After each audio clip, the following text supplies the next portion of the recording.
I'm tired of what my people have done, what they continue to do. I'm sick of it. I'm tired of seeing people suffer. I'm tired of the inequality. And you ought to give a too. Hey friend, white guilt and shame is a problem that white people experience because they cannot tolerate stressful situations, and they especially cannot tolerate situations where they're confronted about white supremacy or about race.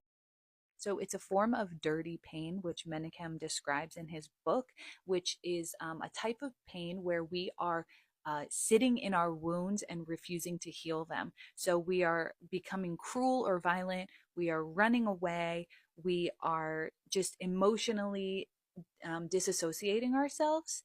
And all of this creates more dirty pain. So, white guilt and shame is a way that white people reassert their right to be white um, by just reprocessing trauma and pain and tension and conflict instead of confronting the reality that white supremacy is just deadly poison.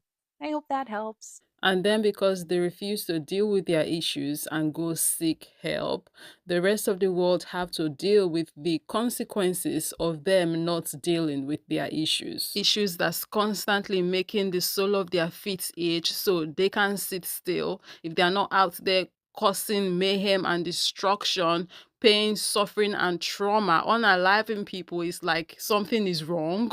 Issues that makes them believe that they should have the right for their nose to be in every other person's business and political affair. So now as a Nigerian, there is not a day that goes by that I don't worry about Ibrahim Traore, for example, because I know them people are very pissed with the guy and he definitely has a target on his back. Like, just imagine how insane it is that as an African, you have to worry for your safety because you want to do the right thing for yourself and your people and your land. Like, it's so obvious how these people be operating that now we are even coming by non-African people, non-black people, non-white people who are worried for Ibrahim Traore, and they're sharing these sentiments on TikTok that we have to live in fear because we are doing what's best for us. And we are not doing wrong by you, though. It's not like we're doing wrong by you, and because, oh, we are in the wrong, we are worried that you might come for us. No, we are not doing wrong by you. We're just doing right by us. Issues that have made them deluded and have convinced them that they are better than everyone else and superior than everyone else just because of the color of their skin. That would never make sense to me. Like, my brain can never fathom that concept. This right here is the true burden of the white man, not that crap they were talking about in the past when they were talking about, oh, the white man's burden is to civilize the world. No, the white man's burden is their mental health issues that they've refused to address for centuries now. And now we have to deal with it. And how these issues that they have blatantly as a community refused to address, that hell, these same issues, the most of them can't even agree or accept that these issues exist, but they do, right? And they are affecting us negatively. But it seems a few of them have actually started to self-reflect and talk about these issues. So without further ado, I have a few videos on here that I want us to check out and react to. So let's let those clips roll. If I sound really angry when I have a heavy energy right now when I make this TikTok, I can't help it. Something happened in Texas, in a Texas school, elementary school to be exact. Just happened. As the school was getting ready for its school year, and teachers and admin were hanging up all kinds of welcoming posters and stuff on the walls. One of the posters was a picture of two hands holding on to each other. It didn't show the children, just their hands hanging on to each other. One was a black hand and one was a white hand. And some parents called and complained and said that that was politicizing and that it needed to come down. And the trustee of that school on the school board said, I agree. That's politicizing and that needs to come down. The picture of a black child and a white child holding hands needed to come down. I want everybody to pause for a second and think about this. And when this trustee was asked, well, what about all of the Bible verses that are now being hung around this public school? Isn't that politicizing? She refused to answer. I highly recommend, if you have not found on TikTok, conveniently, an 8-part presentation by Dr. Joy Angela DeGroy. I hope I said her name correctly. And it's called The Post-Traumatic Slave Syndrome. I highly recommend you take the time to watch it. In one of the parts, it talks about a law that was passed. It was passed as a result of slave owners that beat their slaves to death because they didn't follow instructions. Do you know how hard it is to beat somebody until they die? What kind of rage has to be inside that person, and how much they are dehumanizing that beautiful soul in front of them? They passed a law that said, should this happen, that a slave not follow instructions and they are beat to death by their white slave owner, that slave owner cannot be held responsible. They cannot be convicted. They cannot be charged. They cannot be made to feel bad whatsoever, because it was 100% the slave's fault. Okay? Do you want to know why I'm bringing that up?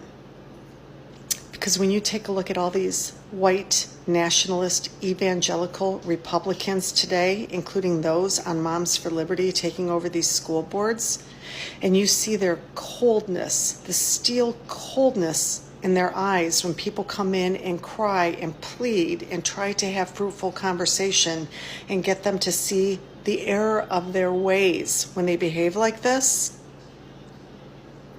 it's because, according to Dr. DeGroy, most of the beatings until the slaves were killed were by white women beating black children to death. I want you to take that in so you understand, everybody understands what we're really dealing with here. There's not just segregation being attempted here. There's segregation reverting back to the kind of dominion white evangelicals had over every person with any kind of pigment.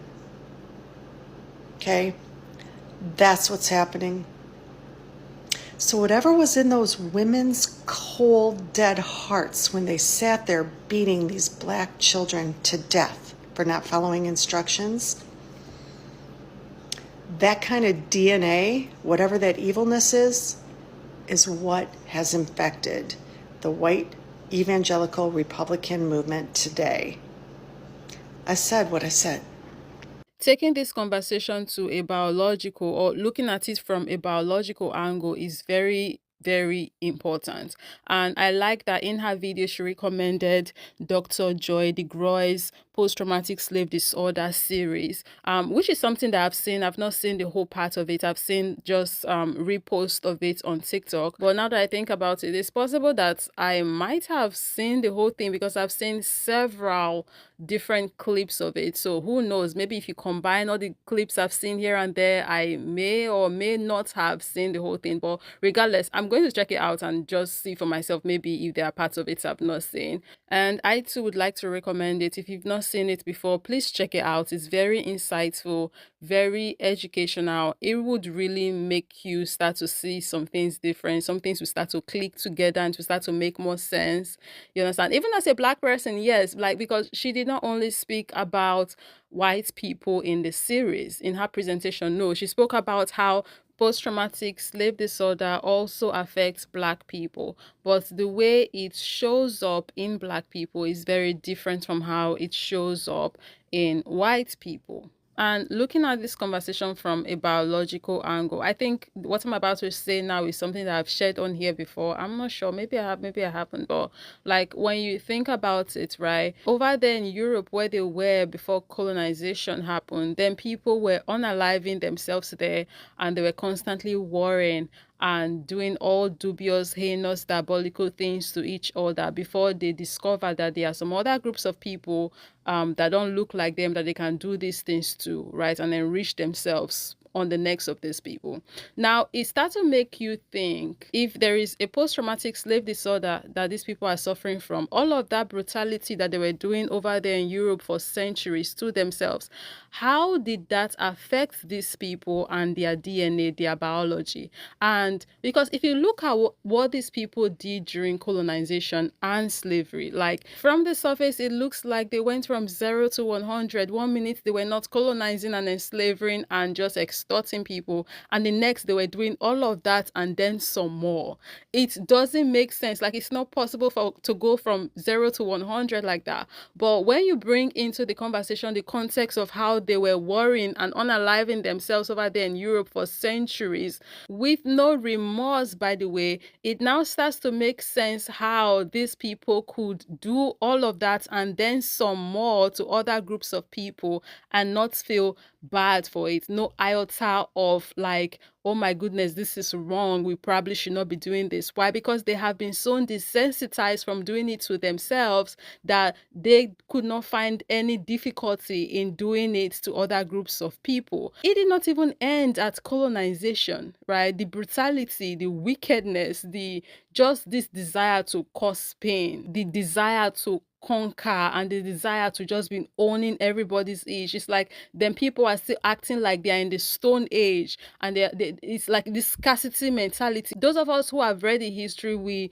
know of how then people over there in Europe did not really have much back then in the past, right? So they really had to like be struggling for stuff. And the mindset, I believe it's something that has been like maybe even embedded in their DNA somewhere. It's now in their biology, even though now they are quote unquote in some level of abundance, even though their abundance is not abundance of their own, it's abundance that they stole. But right, if you want to look at it, they have ish now. They don't need to be doing all of this extra ish anymore, but they are still doing it. They are still trying to conquer. They're still trying to neocolonialism is still alive and thriving. They're still trying to make sure their knees are on other people's necks. They're just trying to steal from people and doing all of this ish as if they don't have the things, that the comfort and the riches that they were looking for. So it makes you wonder the way they were in Europe and how they had to live and the scarcity that they dealt with. It's like they dealt with these things so much that it's now in their bloodstream, and even though they have it now, they still cannot rest. They still constantly find themselves doing ish to people to get ish, even though they really do not need to be doing that anymore. Why is it that white folks support anti-blackness, race, and white supremacist culture in so many goddamn ways? Why is it that we support it through our silence, our defensiveness, our denial, that code of silence? Let's not talk about it. Let's ignore it. All that gymnastics, that defensiveness, the anger, the passive aggressiveness, the stereotyping, the overt, covert racism, all the that we do, the gaslighting, all that we do as white people. Why can't we just leave black people the alone? Why? Because we were taught that. It's our culture. White supremacist culture is American culture. It's European culture. We see ourselves as overseers. We ourselves as entitled to control and judge black people. White Americans wanted, back in the day, we demanded black people be segregated, right? So we segregated. Black people said, okay, great, we're going to make our own. They started doing great. What did we do? We burned their communities down to the ground. And you're going to sit in your silence? You ought to be ashamed of yourself for not giving a every single one of you that can't talk about it, that spews narratives, stereotypes, denial, gaslight. That's not their reality. Telling black people what the they should think, feel, do, be. You do better. Reject your training, your indoctrination. Question your own goddamn morality racially for once in your life. I'm tired.